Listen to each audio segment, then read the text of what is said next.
Okay, lesson number 7. Time to start working on our kicks. So today we're going to work on the teep. The teep is a pushing kick, okay, a front kick but off the lead leg.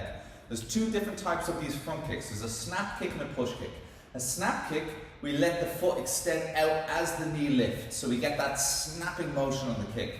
A push kick, which is also a teep, is when we bring our knee nice and high before we extend the leg to create that pushing motion with this technique. It can be very good for defense, but it can also be very good for being a ring general and moving somebody around the ring by physically pushing them away, okay? So when we do our teep, the basics of the footwork, the very, very basic teep is this. We're either going to bring our back foot close to our front foot, or we're going to draw our weight back onto our back foot, high knee position, and then we extend the foot into our opponents to create that pushing motion.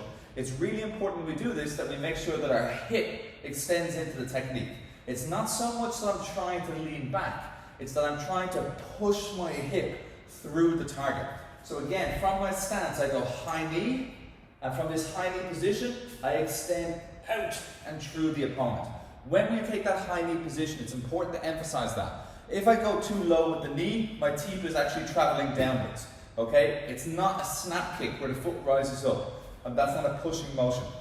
So I want to bring my knee super high so that my heel lines up with my butt, which is going to be the source of my power. Like my right fist is the source of the power, is going to be the right shoulder, so I line it up with that. Same idea with the feet. So I bring my heel nice and high, extend out, and then bring my foot back down into position. A nice easy way to learn the hand work, okay, the upper body work when you're learning how to do teeps and push kicks, is simply to drop your arm straight down on a 45 on the same side that you're kicking. So if I go to do a teep with my left leg, I bring my left knee up, and as I kick, I drop my left hand down and then recover back into stance.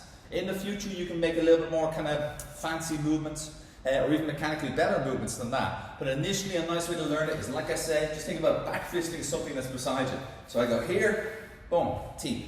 Getting in my stance, step, teep. I might move my weight into my back foot, retreat, teep.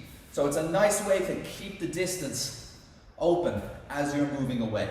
That's the teep, all right? Work this into your shadow boxing. Again, it could be the end of a combination. Boom, boom, maybe I'm too far away, I teep to recover. I can combine it with things like my jab. I can combine it with things like a two-step, boom.